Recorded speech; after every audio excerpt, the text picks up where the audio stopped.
दोस्तों आपको पता है कि SC ST या OBC है तो उनको तो आरक्षण है, लेकिन जो सामान्य वर्ग आते हैं और जो आर्थिक पिछड़ा वर्ग में हैं तो उनके लिए भी एक सर्टिफिकेट बनाया जाता है। तो उसके सर्टिफिकेट को EWS कहते हैं। और EWS का जो ऑनलाइन फॉर्म है वो किस प्रकार से आप भरोगे तो उसकी कंप्लीट जानकारी आज के वीडियो में मैं आपको देने वाला हूँ। यानी जो भी सामान्य वर्ग के हैं तो उनका आर्थिक पिछड़ा वर्ग का आरक्षण मिलता है और उन्हें 10% है जो आरक्षण इसमें मिलता है। तो उसी का फॉर्म ऑनलाइन हम किस प्रकार से करेंगे इसकी कंप्लीट जानकारी मैं बताने वाला हूँ। तो आपको ऑनलाइन सारी डिटेल्स मैं आपको बताऊंगा, इसमें डॉक्यूमेंट्स क्या क्या चाहिए वो भी मैं आपको बता दूंगा। तो आपको सबसे पहले मित्र की साइट के ऊपर आना होगा और यहाँ आकर के आपको एप्लीकेशन टाइप सर्विसेज पर क्लिक कर देना है। जैसे ही आप इसके ऊपर क्लिक करोगे तो सबसे पहले आपको यहाँ पर अपनी जो लैंग्वेज है वो यहाँ पर हिंदी सिलेक्ट कर लेनी है। जैसे आप हिंदी यहाँ पर सिलेक्ट करोगे तो अब आपको यहाँ पर जो सर्च है तो इसके अंदर आपको सर्च बार में लिखना होगा EWS। जैसे आप यहाँ पर लिखोगे तो आपके सामने दो कैटेगरी यहाँ पर आएगी, एक तो सेंटर की और एक स्टेट की। तो आपको स्टेट वाला बनाना है तो स्टेट वाले पर क्लिक करना होगा। इसके बाद में आपको जन आधार कार्ड ID यहाँ पर लगानी होगी और आगे बटन पर क्लिक करना होगा। अब आपसे यहाँ पर वेरिफिकेशन का मेथड पूछा जाएगा, जन आधार कार्ड या आधार कार्ड। तो आपके पास में जिसमें भी मोबाइल नंबर जुड़ा हुआ है, जैसे जन आधार कार्ड में मोबाइल जुड़ा है तो आप जन आधार कार्ड ले सकते हो, आधार में जुड़ा हुआ है तो आप आधार बेस्ड यहाँ पर कर सकते हो। इसके बाद सो फैमिली डिटेल्स यहाँ पर आ जाएगी तो आपको फैमिली के जो मेंबर्स हैं वो यहाँ पर मिल जाएंगे। अब आपको जिसका भी यहाँ पर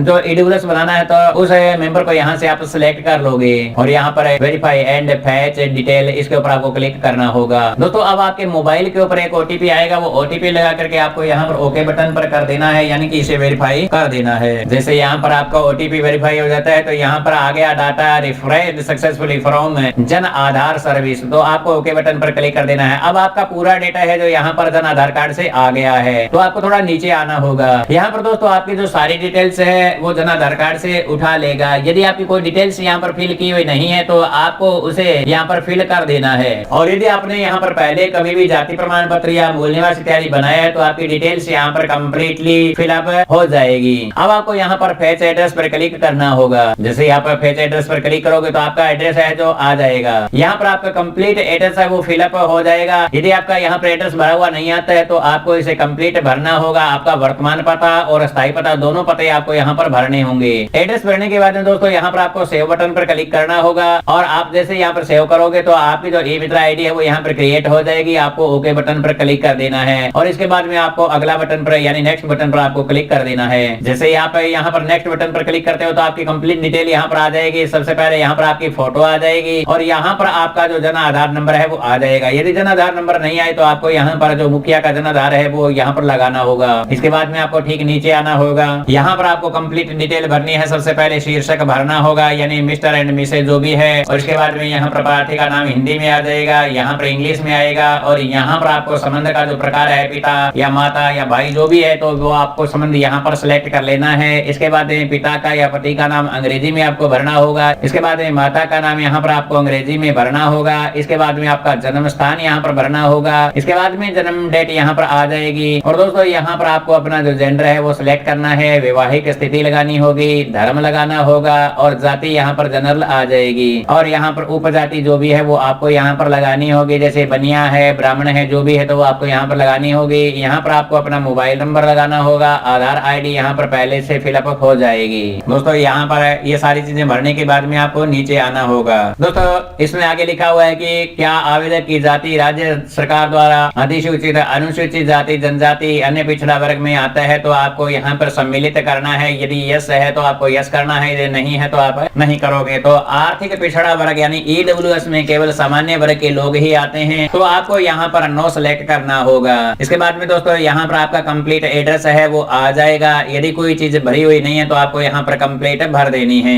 इसके बाद में दोस्तों आपको यहाँ पर माता पिता की, पति की या पत्नी की जो भी परिस्थिति है वो लिखनी होगी, यानी वो क्या करते हैं तो वो यहाँ पर आपको लिखना होगा। माता का नाम आपको, पिता का नाम, पति का नाम और पत्नी का नाम आपको यहाँ पर लिखना है। यहाँ पर यदि उनका कोई संवैधानिक पद है तो आपको भर देना है, यदि कोई पद नाम है तो वो आपको यहाँ पर भर देना है। इसके बाद सरकारी सेवा में है या नहीं, माता पिता इत्यादि में से तो आप यहाँ पर है तो आपको भरना है, वरना इसको खाली छोड़ना है। विभागीय या कोई संगठन का नाम है तो वो आपको यहाँ पर लिखना है। यदि कोई पद नाम यानी विभाग या संगठन में कोई पद है तो वो आपको यहाँ पर लिखना है। वेतनमान यदि उनको मिलता है तो वो आपको यहाँ पर भर देना है। नियुक्ति यदि की है आपने सरकारी सेवा में तो आपको नियुक्ति की डेट यहाँ पर लिख देनी है, वरना आप इन सभी को खाली भी छोड़ सकते हैं। इसके बाद में आपको उपजीविका का जो विवरण है वो यहाँ पर देना है, और यदि आपके पास में खेती का कोई साधन है तो आप यहाँ पर माता पिता क्या करते हैं तो उनके स्रोत आपको यहाँ पर लिखनी है, यानी स्रोतों से जो आय है वो आपको यहाँ पर लिखनी होगी। यानी यहाँ पर लिखा है कि धन समस्त